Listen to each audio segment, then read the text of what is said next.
이제 시간이 다 되었으므로 다 함께 자리에서 일어나셔서 찬송가 302장 찬송하시면서 5월 4일 부활절 제3주 어린이 주일 주일 예배를 시작하겠습니다. 찬송가 302장입니다.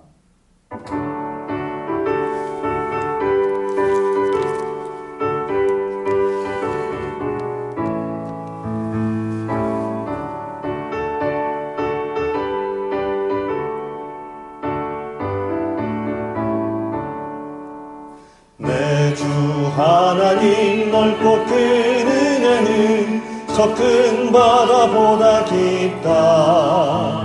너 곧 닷줄을 끌어 깊은 데로 저 한가운데 가보라. 언덕을 떠나서 창파에 배 띄워 내 주 예수 은혜의 바다로 내 맘껏 져가라. 왜 너 인생은 언제나 거기서 저 큰 바다 물결 보고 금이 모르는 깊은 바닷속을 한 번 헤아려 안 보나. 언덕을 떠나서 창파에 배 띄워 내 주 예수 은혜의 바다로 내 맘껏 져가라.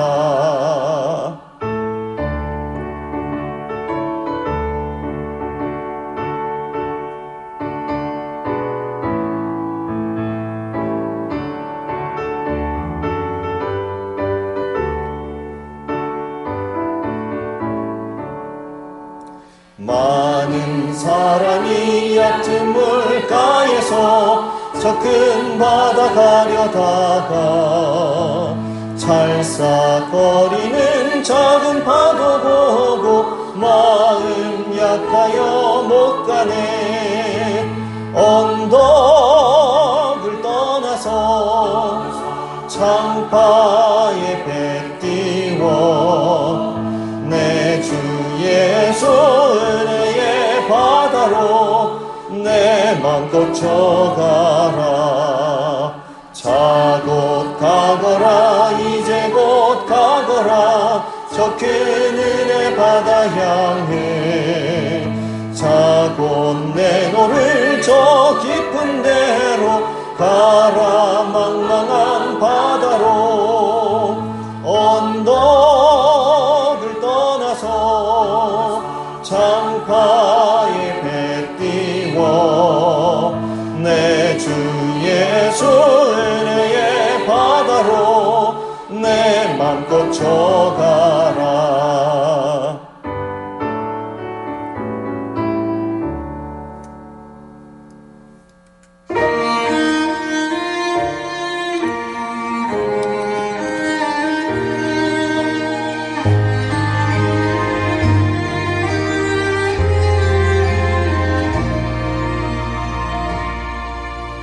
나는 하나님을 예배하는 예배자입니다. 내가 서 있는 곳 어디서나 하나님을 예배합니다. 내 영혼 거룩한 은혜를 향하여 내 마음 완전한 하나님 향하여 이곳에서 바로 이 시간 하나님을 예배합니다. 내 영혼 거룩한 은혜를 향하여 내 마음 완전한 하나님 향하여 이곳에서 바로 이 시간 하나님을 예배합니다.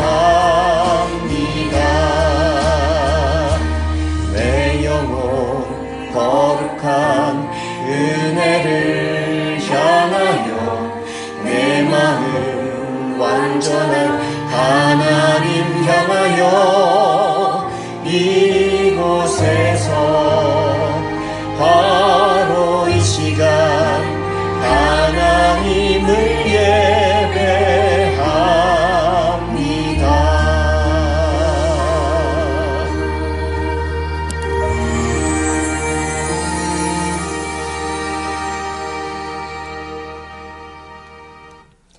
사도신경으로 우리의 신앙을 고백하겠습니다.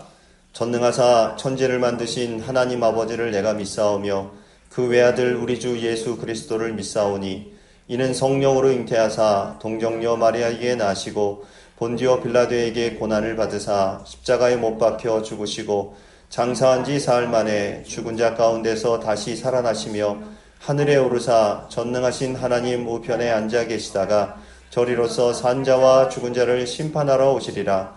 성령을 믿사오며 거룩한 공예와 성도가 서로 거통하는 것과 죄를 사하여 주시는 것과 몸이 다시 사는 것과 영원히 사는 것을 믿사옵나이다. 아멘. 자리에 앉아주시기 바랍니다.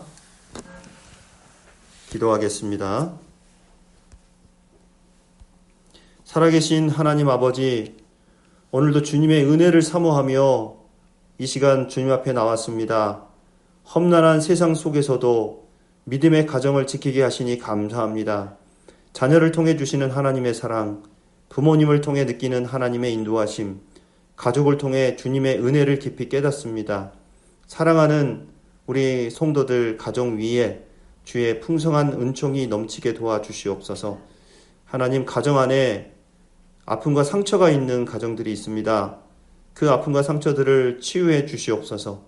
서로를 향한 사랑이 회복되게 하시고 찢긴 마음을 싸매 주셔서 원망과 분노가 사라지게 하여 주옵소서. 존중과 아낌으로 섬기는 가정이 되게 하시며 이 땅에서도 하나님 나라를 누리는 복된 가정 되게 하여 주옵소서. 예기치 못한 이별과 상처로 고통받는 이들을 위로해 주시고 주님께서 그들의 든든한 중보자가 되어 주시옵소서. 하나님, 쇠약해진 몸과 가난한 살림살이로 힘겹게 살아가는 이들을 긍휼히 여겨 주시옵소서. 허무함과 외로움 속에서도 주님을 바라보게 하시고 항상 기뻐하라, 쉬지 말고 기도하라, 범사에 감사하라 하신 말씀처럼 성령님의 친밀함 속에 감사와 기쁨을 잃지 않게 하여 주옵소서. 하나님, 우리의 예배 가운데 충만한 은혜를 부어 주시옵소서. 메마른 심령 위에 성령의 생수가 흘러넘치게 하여 주시고 예배하는 마음과 생각이 새롭게 변화되게 하여 주옵소서. 오늘도 이 예배를 기뻐 받아 주실 줄 믿습니다. 우리에게 말씀하시고 또 우리에게 임재를 나타내 주시고 우리가 오늘 하나님을 경험하는 예배가 될 수 있도록 함께하여 주시옵소서. 우리를 사랑하시는 우리 주 예수 그리스도의 이름으로 기도하옵나이다. 아멘.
부활절 제3주 어린이 주일입니다. 오늘 우리에게 주시는 하나님의 말씀은 성경 창세기 16장 1절에서 14절입니다. 창세기 16장 1절에서 14절 말씀을 한 절씩 교독하고 마지막 절은 같이 읽도록 하겠습니다. 아브라함의 아내 사레는 출산하지 못하였고 그에게 한 여종이 있으니 애굽 사람이요 이름은 하갈이라.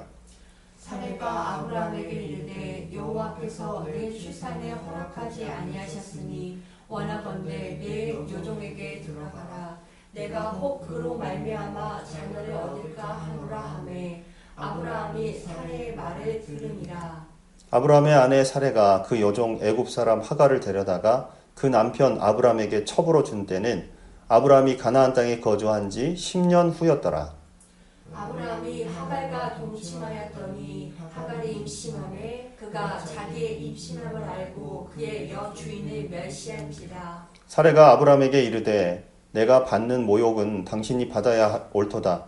내가 나의 여종을 당신의 품에 두었거늘 그가 자기의 임신함을 알고 나를 멸시하니 당신과 나 사이에 여호와께서 판단하시기를 원하노라.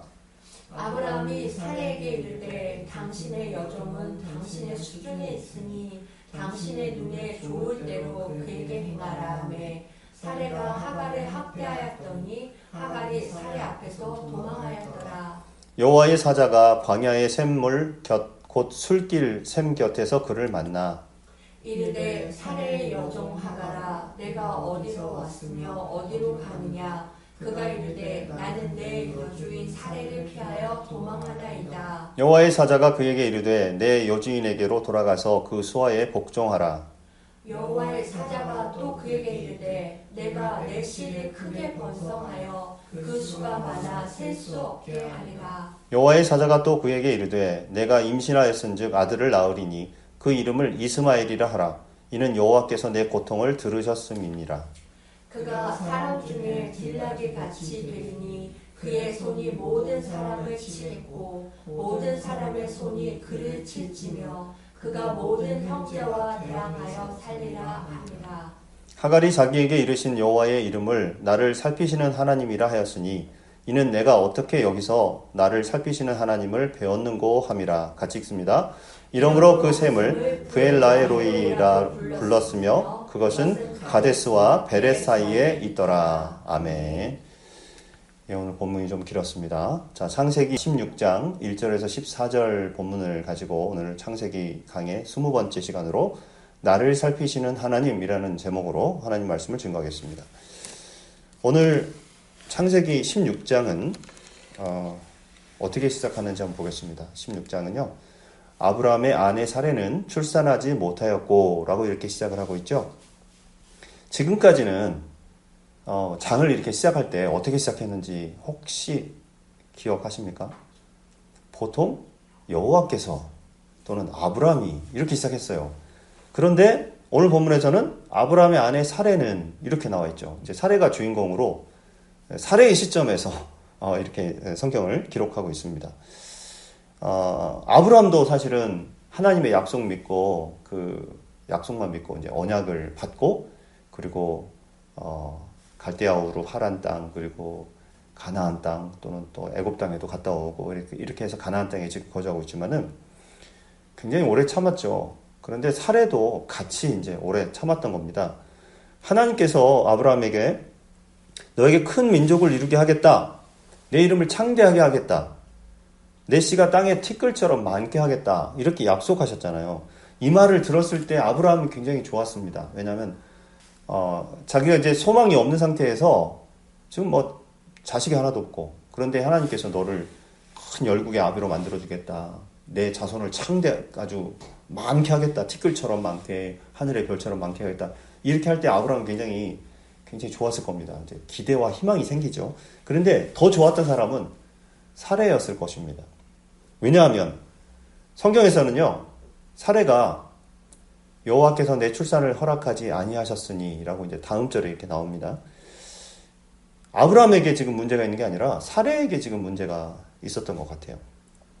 사레 자신은 인간적인 방법으로 애를 낳을 수 있는 방법이 전혀 없었습니다. 자신은 이미 몸이 허락지 않는데 하나님께서 뭐라고 약속하시냐?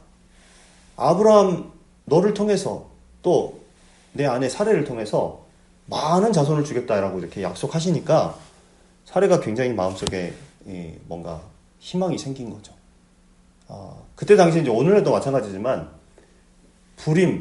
불임이라고 하는 것은 이제 어떤 장애라고도 볼 수 있습니다. 근데 이제 이런 불임의 장애를 극복할 길에 대해서 당시의 인간적인 방법으로는 전혀 생각해 볼 수 없지만 하나님께서 어떻게 해요? 그걸 해결해 주겠다는 그런 약속을 받은 거잖아요. 그러니까 굉장히 나도 애를 낳을 수 있구나 라고 하는 희망이 생겼던 겁니다. 하지만 시간이 지나요. 시간이 1년이 지나고 3년이 지나고 5년이 지나고 거의 한 10년 지금 10년 넘게 시간이 딱 지날 때 사례의 마음에는 어떤 마음이 들까요? 이거 희망을 버릴 수도 없고 하나님 약속하셨으니까 자꾸 이제 이게 희망이 고문이 되는 거예요. 희망 고문이라고 그러죠. 뭔가 준다고 약속해놓고 조금만 기다려.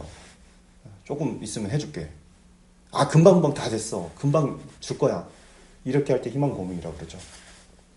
이런 희망 고문이 되는 거죠. 하나님 약속을 주셨지만 자기 몸에는 변화가 없어요. 임신에 어떤 뭔가 태동이 없단 말이죠.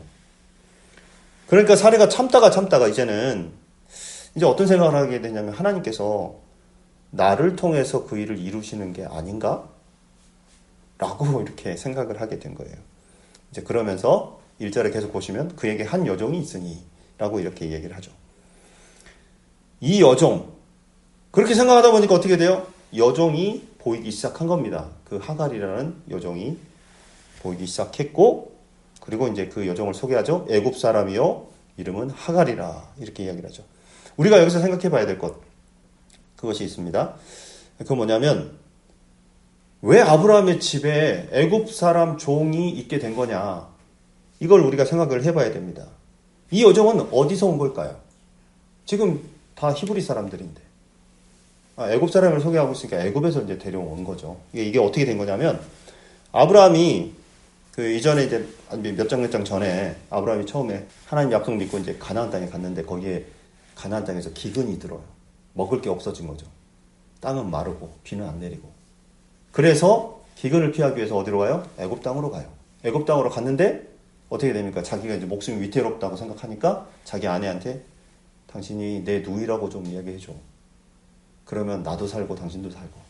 그랬는데 어떻게 돼요? 바로 왕이 보니까 아브라함의 아내 사례가 너무 예쁜 거예요. 그래서 자기 이제 첩으로, 후궁으로 이제 맞이하기 위해서 그 여자를, 그 사례를 데려온 겁니다.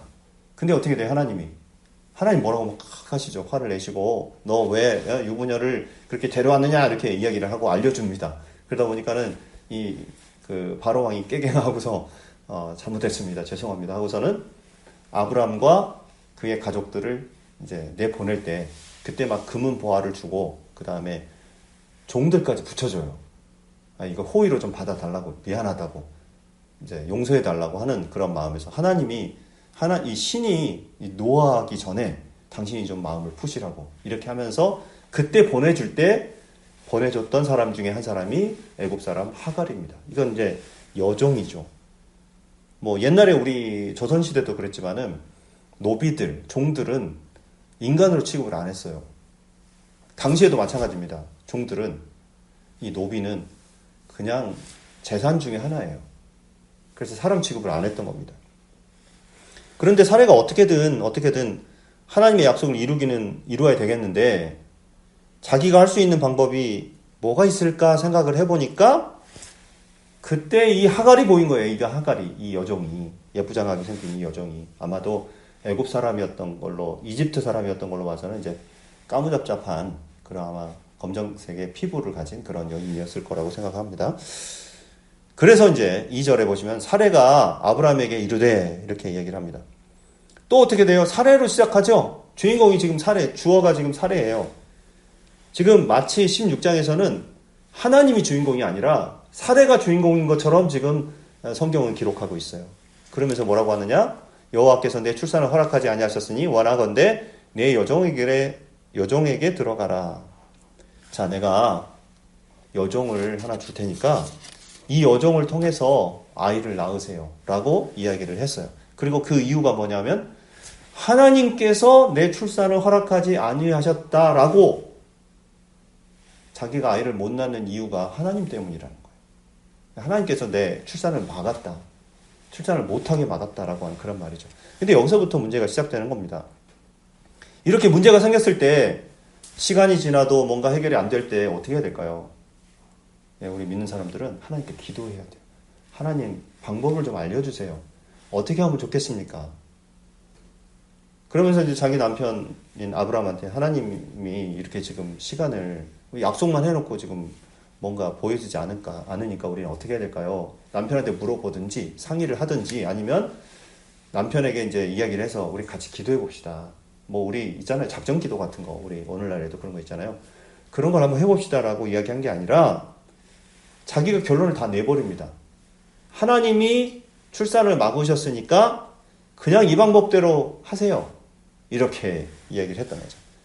근데 성경 창세기에서 여호와 하나님이라고 하는 말씀으로 시작되는 그러한 그 내용들이 나오면은 문제가 없어요. 왜냐하면 하나님이 다 개입하시고 하나님이 다 이거를 예비하시고 준비하시고 또 필요한 거 공급하시고 하시니까요. 그런데 그냥 하나님은 계시는 건 인정하지만 하나님을 끌어다가 자기가 하는 일을 뭔가 정당화하기 위해서 하나님을 끌어다 쓰면 그때 문제가 생기는 것입니다. 우리 생각에, 내 계획에 하나님을 갖다 붙이는 경우가 있어요. 뭔가 정당화하기 위해서죠. 하나님도 이렇게 하는 걸 원하실 거야. 이렇게 단순히 하나님이 확답을 주신 게 아닌데. 그래서 어떻게 돼요? 그때부터 문제가 생기는 겁니다.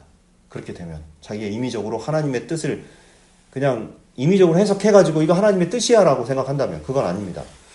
그러니까 우리가 하나님께 묻고 하나님께 상의하고 문제를 해결하면 문제가 잘못된 일이 없거든요.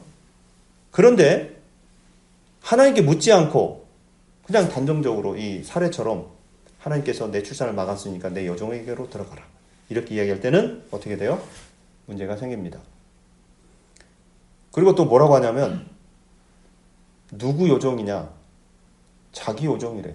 내 여종이래요. 내 여종. 그러니까 마치 자기 소유물처럼 생각하잖아요. 그리고 그 다음에 이어지는 거 보면 내가 혹 그로 말미암아 자녀를 얻을까 하노라. 여기도 주어가 자기죠. 내가 자녀를 얻어. 왜냐하면 지금 하갈을 통해서 자녀를 낳으면 하갈이 낳은 아이인데 왜 노비니까 종이니까 자기 거라고 생각한 거예요. 이 여종이 내 거니까 이 여종이 낳은 아이도 내 거야. 이렇게 생각하는 옛날 그 우리 조선시대 노비를 대하듯이 그런 마음을 하갈이 지금 그 사례가 지금 갖고 있다 이 말이에요. 그래서 그러니까 당시 이것도 그 가나안의 풍습이었을 수 있습니다. 당시 고대 근동 지역에서는 그렇게 했어요. 여종이 남편의 아이를 낳으면 여주인인 사례의 소유물이 되는 거니까 그 여종이 낳은 자녀도 여주인 사례의 소유물이다라고 하는 그러한 개념이 있었던 겁니다. 그리고 아브람이 사례의 말을 들으니라 이렇게 나와 있어요. 아브람도 들어보니까 그 말이 맞는 것 같거든요. 그래 방법이 없다면 그래 그렇게라도 하면 되지 않을까? 어차피 내가 지금 섞여 있잖아. 그렇죠? 아이를 낳았는데 자기 피가 섞여 있는 거죠. 자기 어떤 DNA가 들어가 있는 거죠. 근데 여기서 문제가 생기는 것은 아내 말을 잘 듣는 남편 아브람 때문에 문제가 생깁니다. 아브람이 거부를 했었어야 되는데 어떻게 해요? 아니 여보 그런 게 아니라고. 하나님이 분명히 우리를 통해서 아이를 낳게 하신다고 하셨는데 좀 기다려 봅시다. 우리 더 기다립시다. 라고 했으면 문제가 아니에요. 근데 그냥 사례의 말을 그냥 들어버린 거죠. 순종해버린 거죠. 뭐 요즘에는 가정이 평화로우려면 어떻게 해야 돼요? 남자가 여자의 말을 잘 들어야 된다. 뭐 이런 말이 있어요. 물론 요즘 시대에 그게 좀 맞는 거라고 생각하는데요. 자, 그런데 어떨 때는 진짜 아내의 말이 하나님을 이제 대비하고 하나님을 이야기하는데 하나님 말씀대로 지금 하고 있는 건지 진짜 이것이 하나님의 방법인지 이거를 판단할 능력이 남자에게 있어야 된다는 얘기예요. 그냥 무작정 여자의 말을 무조건 따르라는 얘기가 아니라 그것이 정말 하나님의 뜻이라고 합당하다면 그러면 그걸 따라가라. 이런 거죠.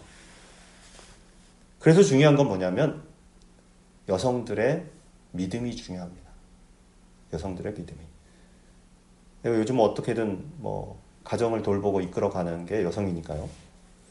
근데 창세기가 제가 앞에서 소개했지만은 창가족기, 가족을 만드는 그런 얘기라고 그랬잖아요.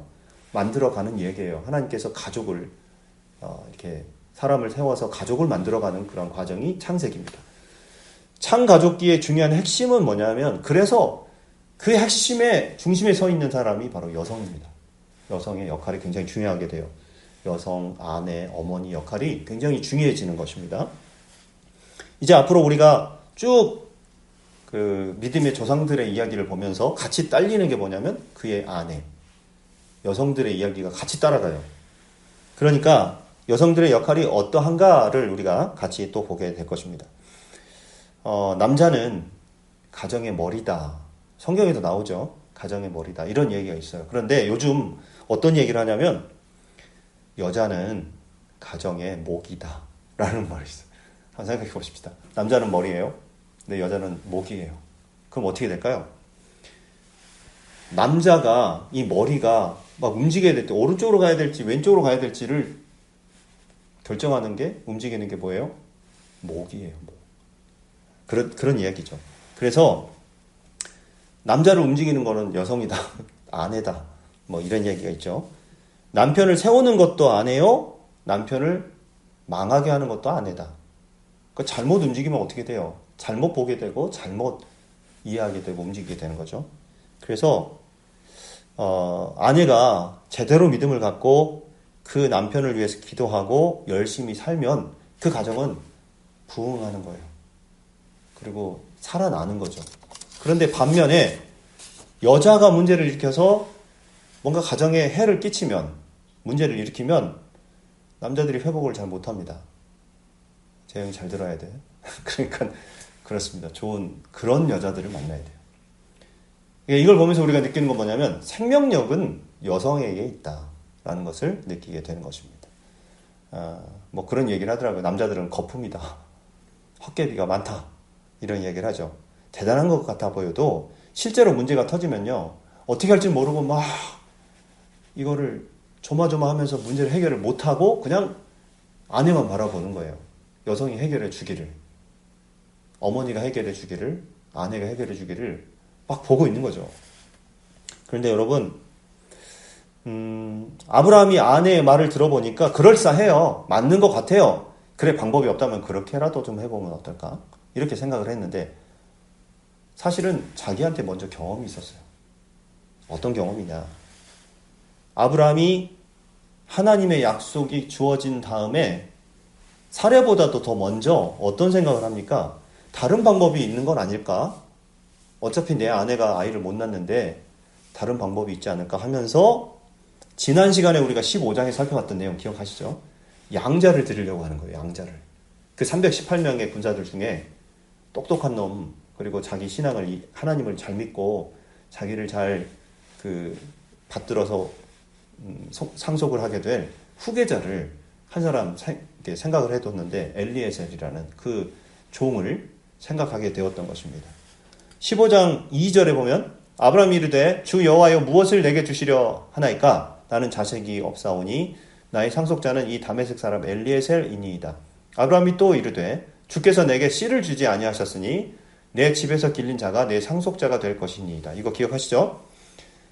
아브라함은 이렇게 생각했어요. 당시의 풍습대로 하자면은 이제 아까도 우리 사례가 이야기한 것도 풍습이고 여종이 낳은 아이는 여주인의 아이 소유물이 되는 거고 그 다음에 주인에게 자식이 없을 때 그 집에서 아주 믿을 만한 종을 양자로 세우는 양자로 이렇게 삼는 그런 풍습도 있었대요. 그렇기 때문에 이제 이게 다 그 아브라함이 이야기하는 거나 아니면은 사례가 이야기하는 것도 다 그때 당시에 가나안 땅의 고대 군동의 풍습대로 이야기를 한 것입니다. 그래서 하나님은 나에게 자식을 주지 않으셨고 이 엘리에셀을 양자로 삼으라고 하시나 보다라고 생각했던 거죠. 근데 그러면 아브라함 이 15장에서 이야기했었던 하나님 앞에 이렇게 그렇게 생각하고 하나님 앞에 나아갔던 거랑 사례가 이야기하는 거랑 뭐가 차이가 있을까요? 좀 둘 다 막 이렇게 다른 방법을 추구하는 거는 공통적이지만 다른 점이 있다면 아브라함은 그걸 가지고 하나님 앞에 물어봤어요. 그걸 가지고 하나님 어떻게 하면 좋겠습니까? 이 엘리에셀을 양자로 삼을까요? 라고 물어봤고 사례는 하나님께 물어보지 않았어요. 일방적으로 자기가 결정해서 남편한테 통보한 거죠. 이게 차이점이 있습니다. 그리고 이제 그 아브라함의 이야기를 조금 더 이어서 하자면 15장 4절에 보니까 여호와의 말씀이 그에게 임하여 이르시되 하나님께서 말씀하십니다. 그 사람이 내 상속자가 아니라고 말씀하세요. 그리고 말씀하세요. 내 몸에서 날 자가 내 상속자가 되리라 하시고 이렇게 말씀하고 있습니다. 분명히 말씀하시는 거야. 아니다. 엘리에셀은 양자로 삼는 것은 내 방법이 아니다. 내가 너에게 줄 축복의 방법이 아니다 라고 이렇게 이야기를 하고 있고 그리고 뭐라고 하시냐면 내 몸에서 날 자가 상속자가 내 상속자가 되리라 라고 이렇게 얘기를 했어요. 그때 아브라함이 확실히 깨달은 게 뭐냐면 내 자손은 내 몸에서 나는구나 라는 것을 깨닫게 되었던 것입니다. 그런데 사례는 오늘 보면 16절에서 사례는 하나님께 전혀 묻지 않았어요. 하나님 얘기가 안 나옵니다. 근데 어떻게 해요? 하나님만 갖다 붙인 거죠. 하나님께서 내 출산을 막았다. 그러니까 어떻게든 우리가 방법을 써야 되지 않겠냐. 이렇게 얘기를 하고 단정적으로 이야기를 하면서 아브라함에게 기도해 봅시다. 이런 얘기 한 번도 안 했습니다. 그러니까 아브라함도 마음이 급하니까 어떻게 돼요? 그럽시다. 그렇게 해봅시다. 라고 하면서 하갈을 받아들여요. 그럼 여러분, 내 몸에서라는 말이 그렇다면 아브라함이 하갈을 맞이해서 애를 낳으면 내 몸에서 그 아브라함의 몸에서 낳는 게 맞을까요? 절반은 맞고 절반은 틀립니다. 조금 헷갈리겠죠. 근데 여러분 창세기는 창가족기라고 그랬죠. 가족을 만드는 이야기라고 그랬어요.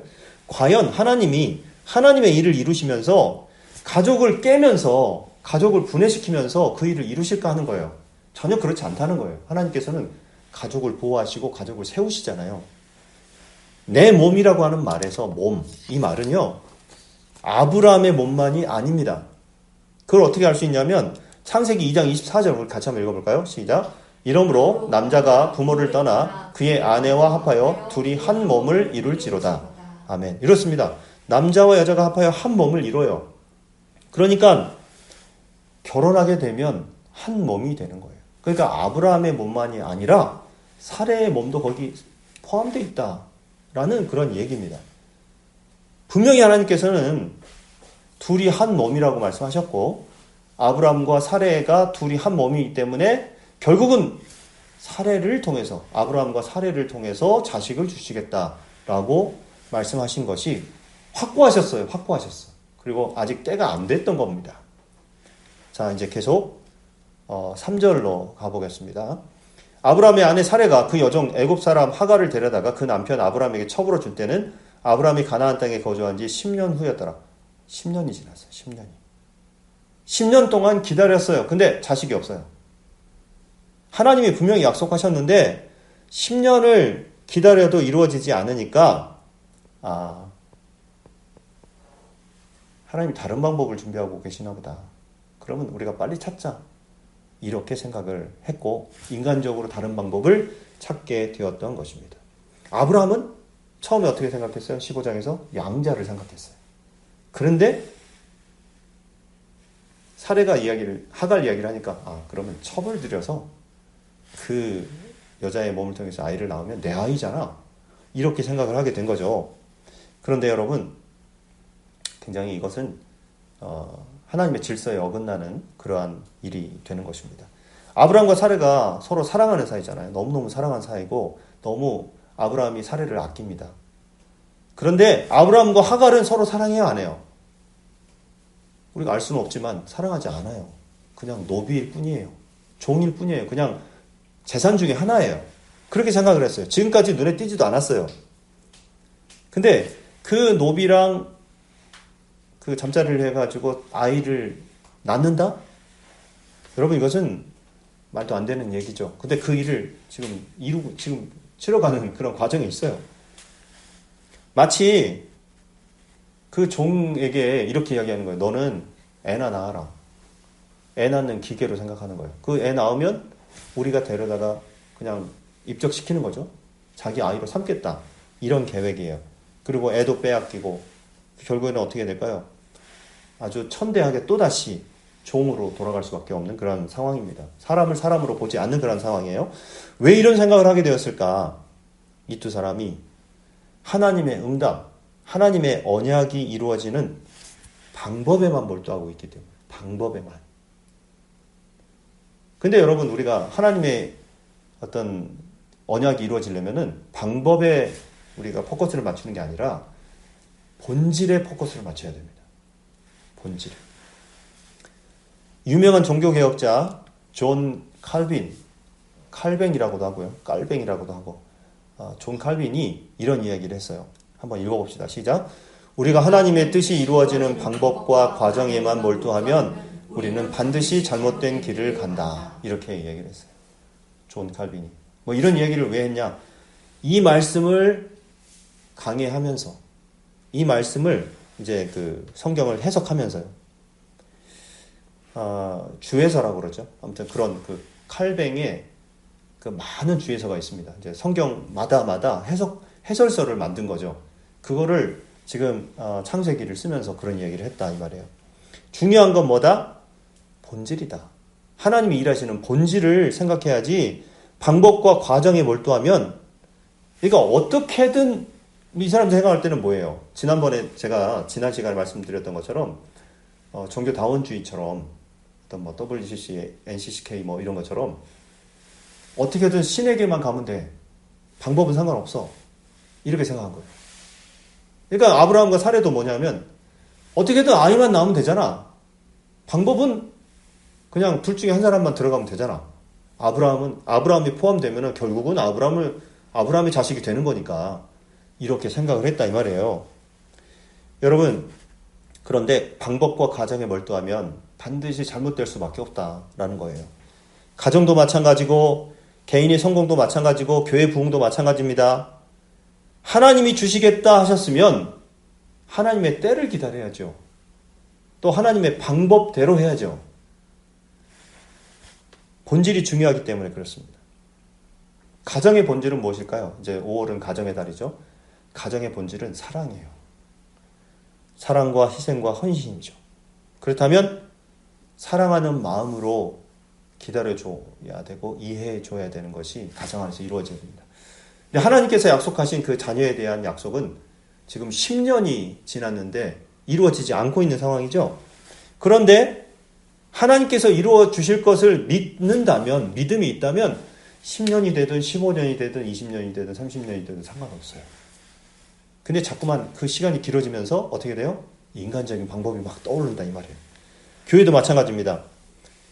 교회도 하나님께서 부흥케 하시리라라는 그런 약속을 주셨고 또 그런 마음을 주셨는데 그러면 하나님이 그 때를 주실 것을 믿고 어떻게 해야 되느냐? 본질에 충실하면 된다 이 말이에요. 예배 열심히 드리고 또 전도하고 서로 사랑하고 친교하고 봉사하고 교육하고 이렇게 하다 보면 하나님께서 결국은 성장시켜 주실 것을 믿는다라는 거예요. 근데 자꾸 무슨 생각을 하냐면 다른 방법을 생각한단 말이에요. 뭘 하니까 좋더라. 무슨 프로그램을 하니까 예전에 막 그런 것들이 많았잖아요. 무슨 세미나 해가지고 제자형도 막 시키고 뭐도 하고 프로그램을 자꾸 막 여기 교회에서 무슨 마더와이즈 뭐 아기 학교 막 이런 거 다 해가지고 교회에서 프로그램만 막 활성화 시키는 거예요. 그리고 전도 집회 막 이런 것도 해가지고 사람들 막 모으고 근데 그런 시대가 지금 지났습니다. 인간적인 방법을 하다 보니까 막 연예인 부르고 휘황찬란한 빛으로 막 해가지고 삐까 번쩍 해가지고 사람들을 막 현혹시켜가지고 그때 이제 갑자기 이제 사람들을 뭐 예수 믿게 하는 그런 뭐 어떻게 결단의 시간도 갖고 해가지고 자기도 모르게 했다가 어떻게 돼요? 그게 아니다라는 거를 교회 현장에서 이제 알게 되고 뭐 교회 예배 드려보면서 이게 이런 게 아닌데 이런 마음이 들게 되면 또 그런 사람들이 빠져나가고 막 이렇습니다. 지금은 이제 그런 시대가 아니라는 거죠. 하나님의 본질을 중심으로 한다면 하나님께서 본질대로 이루어 주신다라는 것을 우리는 생각해야 돼요. 그러니까 여러분, 방법보다 중요한 것은 뭐다? 본질이다 라는 것을 여러분 기억하시기 바랍니다.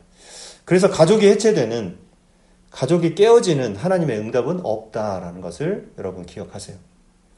과연 하나님께서 아브라함에게 수많은 자녀를 주기 위해서 사랑하는 아브라함과 사레를 갈라놓고 첩을 들여서 그 첩을 통해서 그 일을 행하실까 하는 거예요. 이건 하나님의 방법이 아니다라는 거죠. 이건 마치 무슨 뭐 옛날에 사랑과 전쟁 막 이런 거 있어요. 막장 드라마. 아침에 보면 막 막장 드라마 아니야. 근데 스토리가 뻔하잖아요. 뻔해. 이 막장 드라마에서 시어머니 역할이 항상 똑같습니다. 어떤 똑같은 그런 단골 대사들이 있냐면, 내 아들이 어떤 아들인데, 응? 네가 우리 집에 잘못 들어와가지고 며느리한테 하는 얘기예요. 그래가지고 이 집에서 응? 아이도 못 낳고 말이야. 그래서 우리가 이렇게 결정했다는 거예요. 그냥 뭐 김 사장네 딸을 다시 이제 며느리로 들이기로 했다. 너는 그냥 짐 싸서 나가거라. 뭐 이렇게 얘기하는, 아주 이건 막장 드라마죠. 그런 얘기가 엄청 많아요. 이 드라마 속에서. 근데 거의 단골 메뉴입니다, 이게. 근데 그때 이 시어머니의 역할이 하나님이 이렇게 하시면 안 된다라는 거예요. 제가 이제 그거를 좀 비유해서 말씀드리는 겁니다. 하나님은 그렇게 하지 않으신다. 이런 막장 드라마 같은 그런 스토리를 만들어내지 않으신다라는 거예요. 그러니 여러분, 인간적인 방법을 이렇게 사용하려고 하는 사레, 그리고 그거에 동조하는 아브람, 너무 쉽게 생각한 거죠. 그래, 어떻게든 아이만 낳으면 돼. 근데 본질을, 이 인간적인 방법이 본질을 앞설 때 어떻게 돼요? 잘못된 결과를 낳는다. 자, 그 결과가 뭐냐? 4절 말씀 같이 읽습니다. 시작. 아브라함이 하갈과 동침하였더니 하갈이 임신함에 그가 자기의 임신함을 알고 그의 여주인을 멸시한지라. 네, 보세요. 문제 생겼죠? 여주인을 멸시하게 되잖아요. 인간적인 방법을 선택했더니 결국 문제는 누구에게 찾아와요? 사레에게. 그 인간적인 방법을 생각했던 사레에게 찾아옵니다. 어떻게 해요? 하갈이 임신하고 나서 여주인을 멸시해요. 사레에게. 당신이 무슨 여주인이야? 애도 못 나면서. 이게 무슨 조선시대 그런 얘기죠. 첩 들였더니 막 이런 거. 이런 삐뚤어진 마음이 생긴 거는 결국은 사레의 마음속에 삐뚤어진 마음이 생겼기 때문에 하갈의 마음에도 삐뚤어진 마음이 생겼다라고 볼 수밖에 없어요. 정상적으로 사람을 대할 수가 없는 것입니다. 그냥 알게 된 거죠, 하갈도. 내가 애를 낳으면 내 애를 빼앗고 자기네들이 그냥 자기 자식들로 받아들이고 나는 그냥 옛날처럼 천대받고 이렇게 생각하니까 안 되겠다. 이런 기회에 내가 그 안주인 자리를 꿰차야 되겠다. 뭐 이런 마음이 들었을 수도 있습니다. 자, 그랬더니 5절 사레가 아브라함에게 이르되, 이제 아브라함에게 따지는 거죠. 내가 멸시를 받고 있어. 막 지금 무슨 드라마 같잖아요. 내가 받는 모욕은 당신이 받아야 옳도다. 이제 남편에게 지금 책임을 전가하는 거예요. 내가 나의 여종을 당신의 품에 두었거늘 그가 자기의 임신함을 알고 나를 멸시하니 당신과 나 사이에 여호와께서 판단하시기를 원하노라. 또 하나님을 원망해요. 하나님이 좀 어떻게 해주세요. 이거 판단 좀 해주세요. 이렇게 생각하는 거. 하나님을 또 갖다 붙였죠. 자, 여러분, 16장 1절부터 5절까지 하나님은 등장하지 않으세요. 그러니까 직접적으로 하나님 뭐 말씀하셨다 이런 얘기 안 나옵니다. 그런데 사례는 계속 무슨 일이 있을 때마다 하나님을 갖다 붙이죠. 하나님이 책임져야 되고 하나님이 내 출산을 막으셨고 막 이런 등등 이렇죠. 기분이 굉장히 나쁘다는 거예요. 모든 책임을 아브라함에게 그리고 하나님께 이렇게 다 돌리면서 탓을 하는 거예요. 그런데 만일 진짜 이 방법이 하나님이 허락하시는 방법이었다면 어떻게 될까요? 허락하시는 방법이었다면 어떻게 될까요? 사례는 하갈이 자기를 멸시하든 그렇지 않든 어쨌든 간에 순종했을 것입니다. 순종했을 거예요. 그렇게 해서라도 애를 낳으려고 일을 꾸몄잖아요. 그게 바로 사례입니다. 그러니까 사례가 멸시를 당해도요, 애 낳을 때까지는 참아야 돼요. 그게. 근데 사례가 그걸 못 참죠. 이게 벌써 본질이 흔들리는 사건이었기 때문에 이 방법으로는 하나님의 뜻을 이룰 수 없는 것입니다. 사례는 자기가 일을 벌려놓고 그 책임을 안 지려고 그래요. 여러분 이해가 되시죠? 이 당시에 아무리 여종을 남편에게 아내로 주었어도 여주인이 반대하면 그 여종을 다시 종으로 끌어낼 수가 있었다고 합니다. 당시에 그 어떤 관습에 의해서. 그러니까 여종이 남편과 결혼하고 동침하면 이제 첩이 되죠. 첩이 되지만 그 아내를 다시 끌어내릴 수 있는 권리도 여주인에게 있었던 것입니다. 그래서 이제 그 권리를 좀 쓰려고 하는 거죠. 자, 6절. 아브라함이 사레에게 이르되 당신의 여종은 당신의 소중에 있으니 당신의 눈에 좋을 대로 그에게 행하라 하매, 이렇게 이야기해요. 아브라함도 지금 문제입니다. 계속 왔다 갔다 해요. 당신이 알아서 해. 이렇게 얘기를 하죠. 이렇게 흔들리는 가정, 너무나 많이 흔들려 버린 아브라함의 가정입니다. 애초에 하나님께 묻고 하나님의 뜻대로 살았어야 되는데 그렇지 않고 있다가 이제 아이는 임신해버렸지. 그리고 하갈은 사례를 지금 막 멸시하지 하니까 지금 풍전등화에 놓여 있는 거예요. 막 흔들리고 있어요. 그리고 어떻게 됩니까? 사례가 하갈을 학대하였더니 이제 막 뭐라고 하는 거죠. 네가 어떻게 감히 여주인인 나에게 이렇게 대할 수 있느냐? 막 이렇게 하면서 이제 싸웠어요. 그리고 이제 어떻게 해요? 그러려면 당장 나가 이렇게 했겠죠. 그러니까 하갈이 임신한 상태로 도망을 쳐버립니다. 이건 무슨 진짜 막장 드라마죠. 그냥 스토리만 보면은 이제 여러분들이 재미있을 겁니다. 왜냐하면 성경의 스토리는 이런 얘기도 있기 때문에요. 학대했어요. 여기 학대했다라는 이 말을 우리가 이제 의미는 잘 알고 있죠. 막 핀잔을 주고 또 막 뭐라고 하고 인정을 안 해주고 막 이런 거죠. 근데 원문에 보면요, 이것이 응답했다라는 단어로 쓰였습니다. 응답했다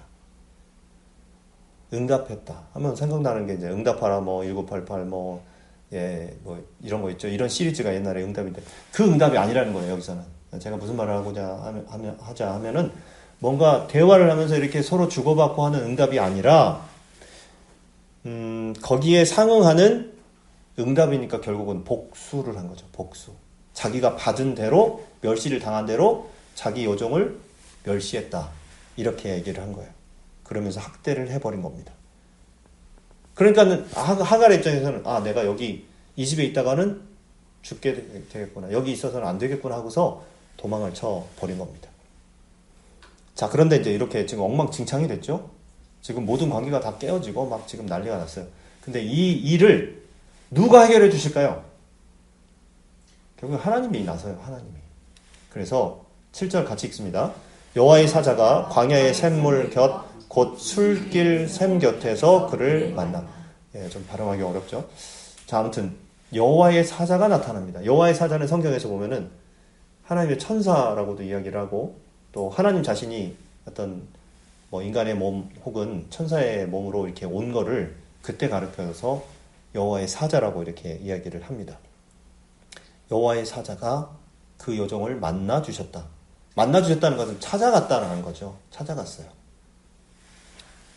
그리고 8절에 이르되 사레의 여종 하갈아 내가 어디서 왔으며 어디로 가느냐? 그가 이르되 나는 내 여주인 사레를 피하여 도망하나이다. 이렇게 얘기를 했어요. 하나님의 말씀이 여종 하갈에게 임한 겁니다. 그랬더니 하갈이 회복되기 시작해요. 하나님의 말씀을 듣고. 자, 9절에 보면은 여호와의 사자가 그에게 이르되 한 번 더 말씀하시죠.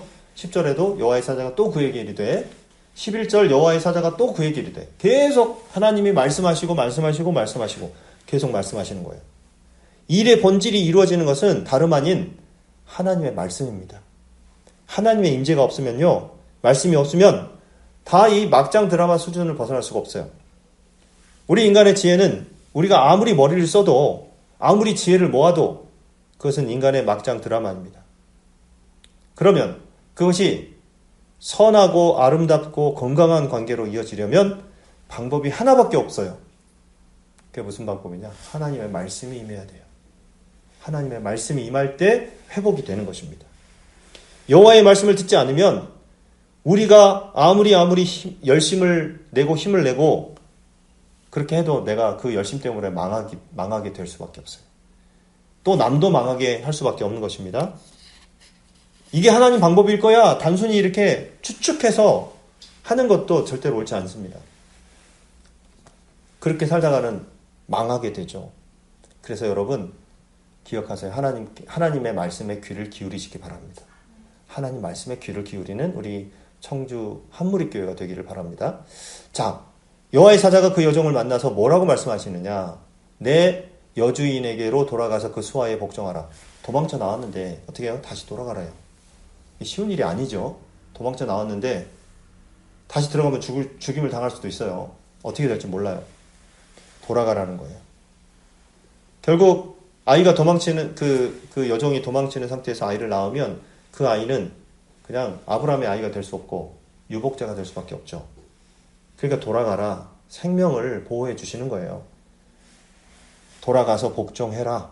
그러면 내가 네 후대를 책임지겠다. 라고 하나님께서 말씀하시는 거죠. 그리고 10절에 보면은 여호와의 사자가 또 그에게 이르되 내가 내 씨를 크게 번성하여 그 수가 많아 셀 수 없게 하리라. 이렇게 말씀하고 있어요. 아브라함의 씨를 셀 수 없이 많게 하겠다고 약속하셨는데 결국에 하갈이 뭐예요? 아브라함의 씨를 임신한 거잖아요. 그래서 그거를 하나님께서 책임져 주신다라고 말씀하시는 거죠. 하나님은 모든 마무리를 지금 하고 계십니다. 지금 뒷감당을 다 하나님께서 하고 계시죠. 인간들이 잘못된 방법으로 뭔가를 시도하고 있는데 그 모든 일에 대해서 서로 막 책임을 전가하고 있어요. 다 남의 책임이래. 근데 하나님은 결국은 그 모든 책임을 다 지고 계시는 것입니다. 11절에 여호와의 사자가 또 그에게 이르되 또 말씀하시죠. 내가 임신하였은즉 아들을 낳으리니 그 이름을 이스마엘이라 하라. 이는 여호와께서 내 고통을 들으셨음이니라. 이렇게 이야기를 하고 있어요. 이스마엘이라고 하는 이름의 뜻은 이제 스마엘이라고 합니다. 스마는 뭐냐면 들었다라는 뜻이에요. 들었다. 엘은 뭐냐면 하나님이에요. 그러니까 뭐냐면 하나님이 들으셨다라는 뜻이에요. 이게 이스마엘. 근데 성경에 나오는 인물 중에서 이 이름과 비슷하고 뜻이 같은 사람이 있어요. 스마엘. 누굴까요? 사무엘. 예, 히브리어 단어는요. 자음밖에 없어 원래. 근데 모음은 그냥 갖다가 그 사람들이 알아서 이렇게 읽는 거거든요. 스마엘 사무엘이고요. 그 다음에 신약 성경에도 보면 시므온이라는 사람이 나오죠. 시므온도 같은 뜻입니다. 하나님이 들으셨다 이런 뜻이에요. 하나님이 내 고통을 들으셨다 이런 뜻이 바로 이스마엘이에요. 그 아이의 이름을 이스마엘이라고 해라. 그만큼 하갈이 사례로부터 고통을 당했다라는 것을 하나님께서 들으셨고 보셨다라는 거예요. 그리고 이제 13절에 보면요. 하갈이 신앙이 회복돼요.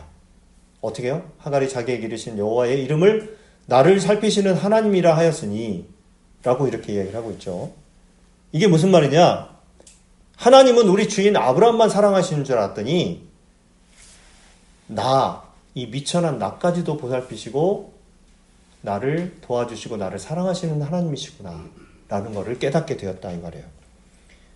정말 천한 노비인 그 천한 종인 자기에게도 하나님께서 관심을 주시고 사랑하신다, 살피신다 라는 하나님이라고 고백을 하면서 이는 내가 어떻게 여기서 나를 살피시는 하나님을 배웠는고 함이라 이렇게 이야기를 하죠. 자, 14절 같이 읽습니다. 이러므로 그 샘을 부엘라에로이라 불렀으며 그것은 가데스와 베레 사이에 있더라.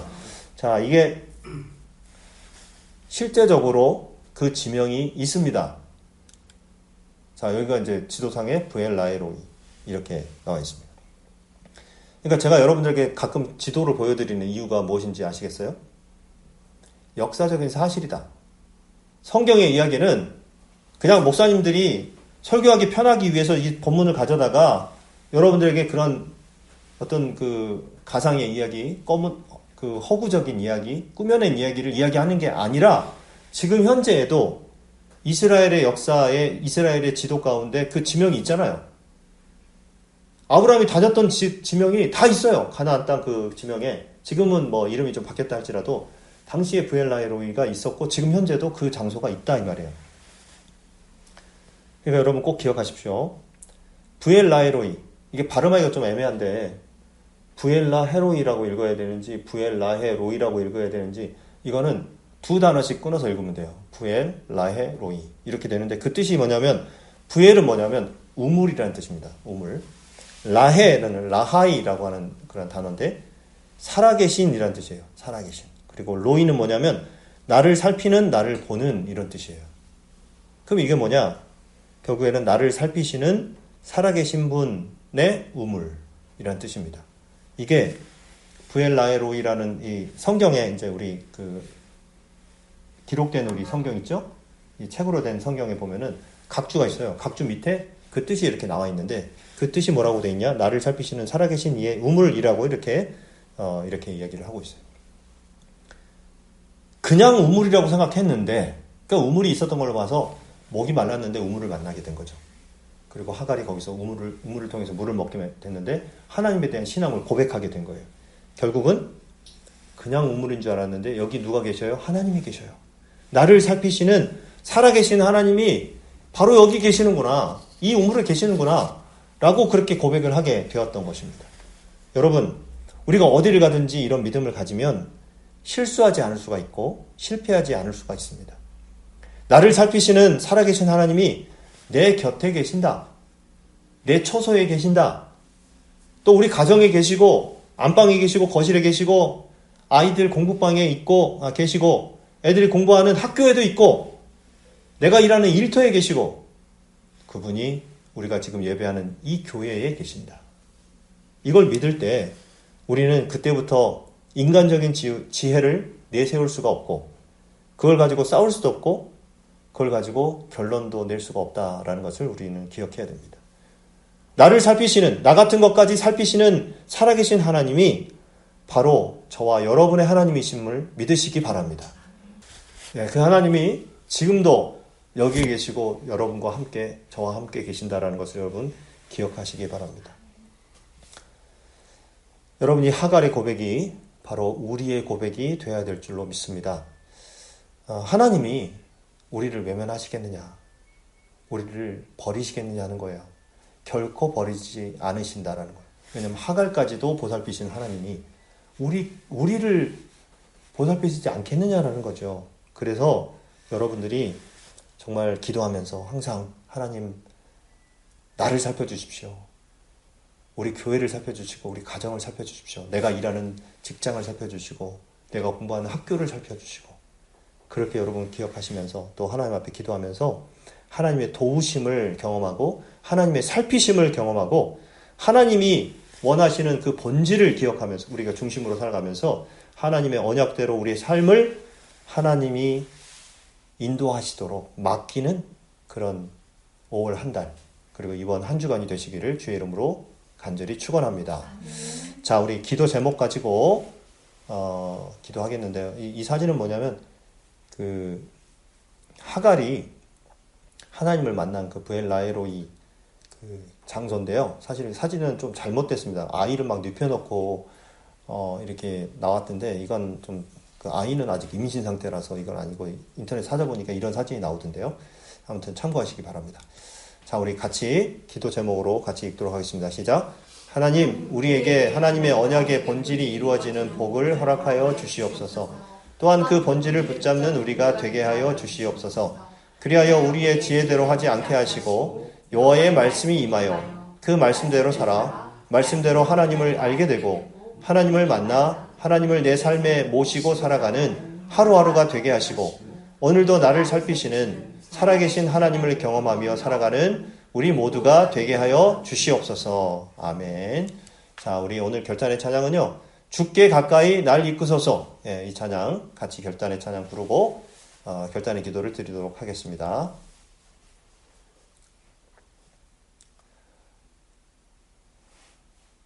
주께 가까이 날 이끄소서. 간절히 주님만을 원합니다. 채워주소서. 주의 사랑을 진정한 찬양 드릴 수 있도록 주께 가까이 날 이끄소서. 간절히 주님만을 원합니다. 채워주소서. 주의 사랑을 진정한 찬양 드릴 수 있도록 목마른 나의 영혼 주를 부르니 나의 맘 만져 주소서. 주님만을 원합니다. 더 원합니다. 나의 맘 만져 주소서.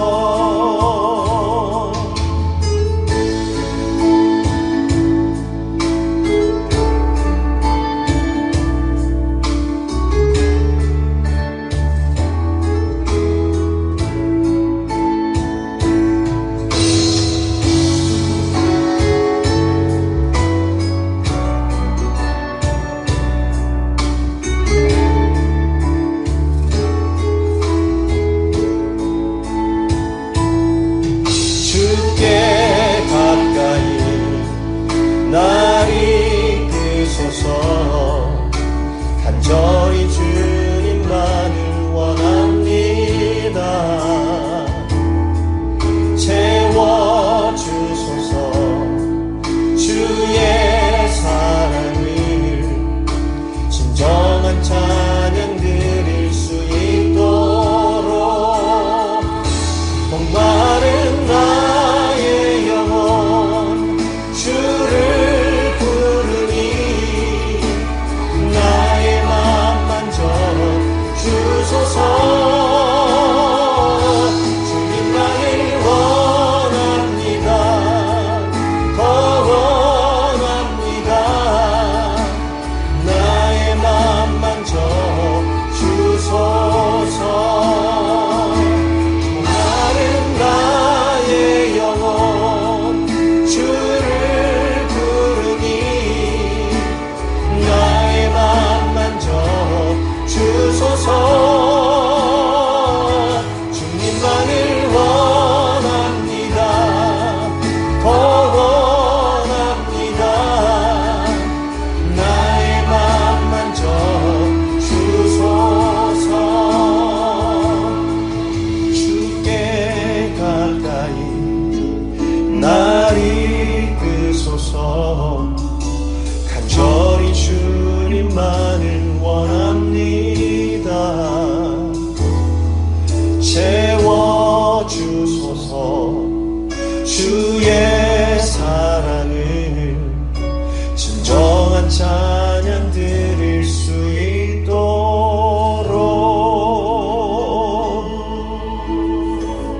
자, 오늘 말씀을 여러분 생각하시면서 오늘 기도 제목을 가지고 함께 결단의 기도를 드리겠습니다. 기도하겠습니다. 아버지 하나님 감사합니다. 오늘 이 시간 우리를 바라보시고 우리와 함께 해주시고 우리를 보살피시는 그 하나님을 찬양합니다. 아버지 하나님, 우리가 정말 본질에 충실한 가정과 교회를 세울 수 있도록 도와주시옵소서. 아버지 하나님, 우리를 살피시는 그 하나님이 내 곁에 계심을 믿고 믿음으로 나아갈 수 있도록 도와주시옵소서. 우리를 살피시는 그 하나님은 바로 이곳에 계시는 줄로 믿습니다. 우리 가정에 계시고 또 우리가 일하는 일터에 계시고 우리의 자녀들의 학교에도 계시는 줄로 믿습니다. 우리가 예배하는 이 예배 장소에도 하나님 계시고 우리를 살펴주시는 줄로 믿습니다. 아버지 하나님의 본질대로 우리가 본질에 충실한 교회를 세워주시옵소서. 하나님 본질에 충실한 교회, 본질대로 성장하고 그 본질대로 부흥하고 발전하는 그런 우리 가정과 우리 인생과 우리 교회가 될 수 있도록 도와주시옵소서. 하나님이 우리를 보살펴주시고 우리를 도우시고 하나님의 본질대로 하나님의 언약대로 우리의 삶을 하나님의 것이 되게 하실 줄 믿습니다. 아버지 하나님, 우리를 도와주시옵소서. 아버지 하나님, 정말로 우리의 본질을 벗어나지 않도록 하시고 그 핵심을 벗어나지 않도록 중요한 것이 무엇인지 하나님의 말씀이 가장 중요하고 그 말씀을 알고 하나님을 만날 수 있도록 하시고 그 말씀 안에서 하나님이 인도하시는 대로 우리가 순종하며 나아갈 수 있도록 하나님 도와주시옵소서. 이번 5월 한 달도 하나님께 맡깁니다. 하나님께서 주관하여 주시옵소서. 하나님 안에서 우리가 거할 수 있도록 하시고 하나님 안에서 우리가 움직일 수 있도록 도와주시옵소서. 우리의 모든 하나님의 능력 가운데 하나님이 채워주시는 대로 믿음으로 순종하며 나갈 수 있도록 도와주시옵소서.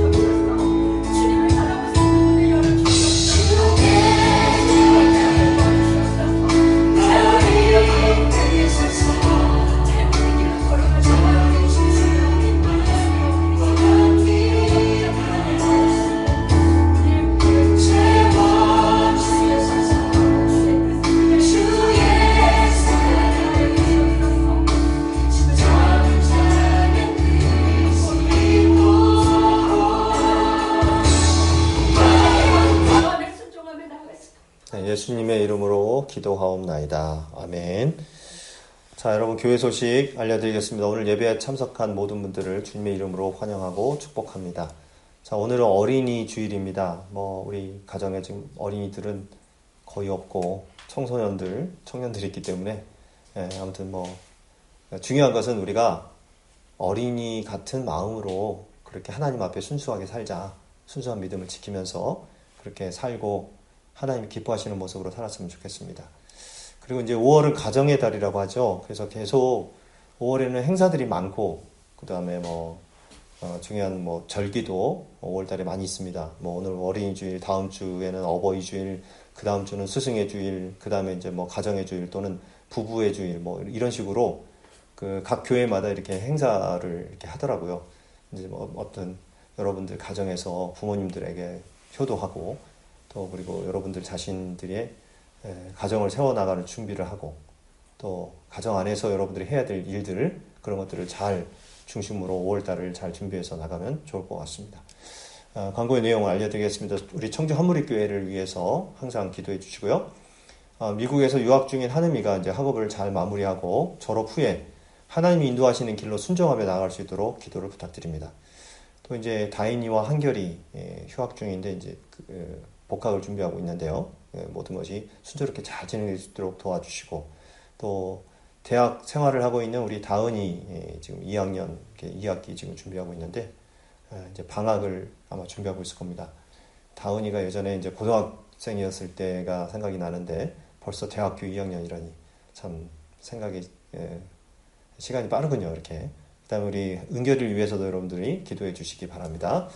한재 사모의 건강관리와 포렌 다니엘 기도학교에서 사명 잘 감당할 수 있도록 기도를 부탁드립니다. 우리 윤선희 집사님의 건강회복, 고옥순 집사님 건강회복, 김선 성도님의 건강과 평안한 삶을 위해서 우리 재영이와 성원이 믿음과 직장생활을 위해서 기도를 부탁드립니다. 포렌 다니엘 기도학교와 쉐마 글로벌 학교가 하나님 말씀에 굳건히 설 수 있도록 또 그 학생들도 믿음으로 잘 설 수 있도록 여러분 기도해 주시고요. 매일 기도 운동 함께 참여하셔서 기도를 그래도 한 번씩 두 번씩 이렇게 보면서 기도 내용을 함께 공유하시기 바랍니다. 그리고 마지막으로는 예배당 장소를 1층으로 옮기기 위해서 지금 준비하고 있습니다. 오늘 아침에도 에어컨을 설치했어요. 이제 냉난방기를 설치하고 그 다음에 이제 하나하나 지금 진행해 가고 있습니다. 아마 5월달 말 정도에는 마무리가 돼서 6월달부터는 우리가 예배를 거기서 드릴 수 있을 것 같아요. 그래서 새로운 장소에서 예배할 때는 여러분들이 두 손에 한 명씩 다 데리고 와서 두 손에 꼭 잡고 그리고 많은 분들이 함께 예배했으면 좋겠습니다. 모든 준비 과정이 순조롭게 잘 진행될 수 있도록 함께 기도해 주시기 바랍니다.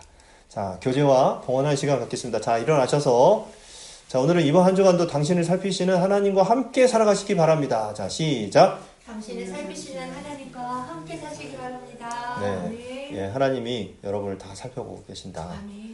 이렇게 기억하시고 살아가시기 바랍니다. 오늘 함께 찬양하고 봉헌하고 축도로 예배를 마치겠습니다.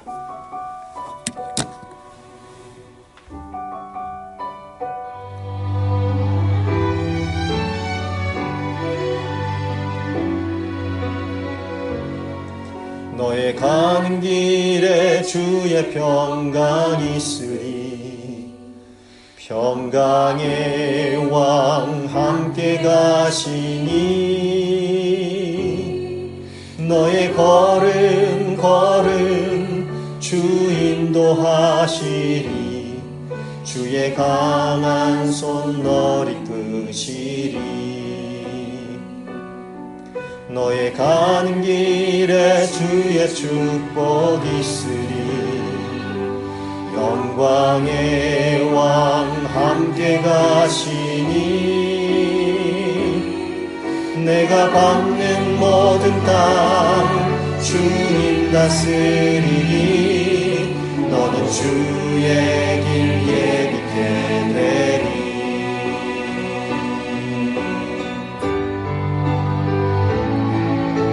주님 나라 위하여 길 떠나는 나의 형제여, 주께서 가라시니 너는 가라. 주의 이름으로 거칠은 광야 위에 꽃은 피어나고 세상은 내 안에서 주님의 영광 보리라. 강하고 담대하라. 세상 이기신 주를 함께 너와 동행하시며 내게 새 힘을 주시리.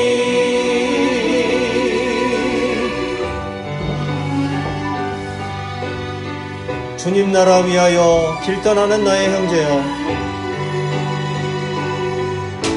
주님 나라 위하여 길 떠나는 나의 형제여,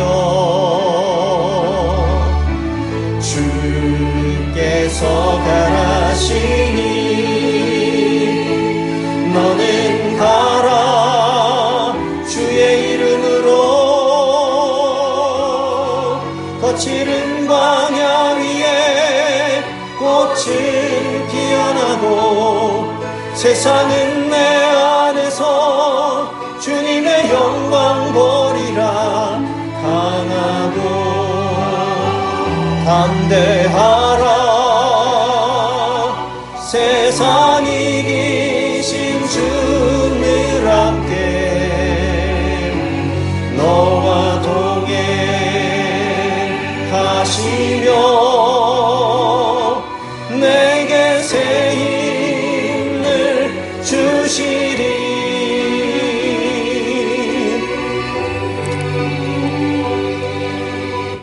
드려진 예물을 위해서 봉헌 기도하고 축도로 예배를 마치겠습니다.